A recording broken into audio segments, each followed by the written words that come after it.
প্রশাসনের প্রাণকেন্দ্র বাংলাদেশ সচিবালয়ে অগ্নিকাণ্ডের ঘটনা কিভাবে ঘটলো, কেই বা ঘটালো, কেন ঘটালো, এই নিয়ে জনমনে প্রশ্নের শেষ নেই। নানাজন নানা কথা বললেও রহস্য বের করে আনতে এরই মধ্যে 7 সদস্যের তদন্ত কমিটি গঠন করেছে সরকার। আজ বৃহস্পতিবার মন্ত্রী পরিষদ বিভাগ থেকে এই সংক্রান্ত অফিস আদেশ জারি করা হয়। কমিটিতে জননিরাপত্তা বিভাগ, দুর্যোগ ব্যবস্থাপনা ও ত্রাণ মন্ত্রণালয়, স্থানীয় সরকার বিভাগ এবং গৃহায়ন ও গণপূর্ত মন্ত্রণালয়ের একজন করে প্রতিনিধিকে রাখা হয়েছে। এছাড়াও ঢাকা মেট্রোপলিটন পুলিশ এবং ফায়ার সার্ভিস ও সিভিল ডিফেন্স অধিদপ্তরের একজন করে প্রতিনিধিও থাকবেন। এই কমিটি সংঘটিত অগ্নিকাণ্ডের উৎস ও কারণ উদ্ঘাটন, অগ্নি দুর্ঘটনার পেছনে কারো ব্যক্তিগত বা পেশাগত দায় দায়িত্ব আছে কিনা তা উদ্ঘাটন এবং এই জাতীয় দুর্ঘটনা প্রতিরোধকল্পে সুপারিশ প্রণয়ন করবে।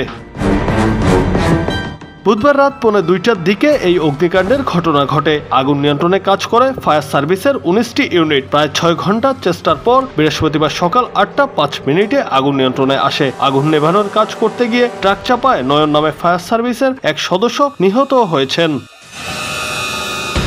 ধারণা করা হচ্ছে ওই ভবনে থাকা মন্ত্রণালয়গুলোর বহু গুরুত্বপূর্ণ নথিপত্র এরই মধ্যে পড়ে গেছে। প্রাথমিক তথ্য অনুযায়ী সচিবালয়ের 7 নম্বর ভবনে বেশ কয়েকটি গুরুত্বপূর্ণ মন্ত্রণালয় সহ বিভাগের অফিস রয়েছে। যে ভবনে আগুন লেগেছে সেই ভবনেই রয়েছে স্থানীয় সরকার, পল্লী উন্নয়ন ও সমবায় মন্ত্রণালয়, সড়ক পরিবহন ও সেতু মন্ত্রণালয় এবং ডাক ও টেলিযোগাযোগ মন্ত্রণালয়ের মতো গুরুত্বপূর্ণ মন্ত্রণালয়। সচিবালয়ের 7 নম্বর ভবনে এই মন্ত্রণালয়গুলো ছাড়াও রয়েছে অর্থ ও ক্রীড়া মন্ত্রণালয়।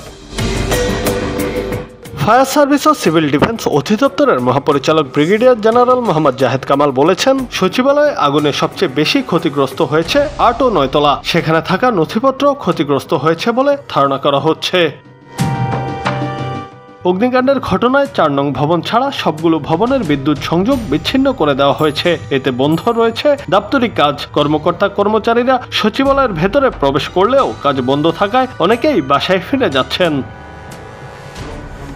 সচিবালয়ের 7 নম্বর ভবনে অগ্নিকাণ্ডের ঘটনায় কড়া হুঁশিয়ারি দিয়েছেন স্থানীয় সরকার, পল্লী উন্নয়ন ও সমবায় মন্ত্রণালয়ের উপদেষ্টা আসিফ মাহমুদ ভূঁইয়া। তিনি বলেছেন, এই ঘটনায় জড়িতদের বিন্দু মাত্র ছাড় দেওয়া হবে না। অন্যদিকে সচিবালয়ে ঘাপটি মেরে থাকা শেখ হাসিনা দালালেরা বিভিন্ন অপকর্মের ফাইলগুলো আগুনে পুড়িয়ে দিয়েছে বলে মন্তব্য করেছেন জাতীয় নাগরিক কমিটির মুখ্য সংগঠক ও জুলাই শহীদ স্মৃতি ফাউন্ডেশনের সাধারণ সম্পাদক সার্জিস আলম।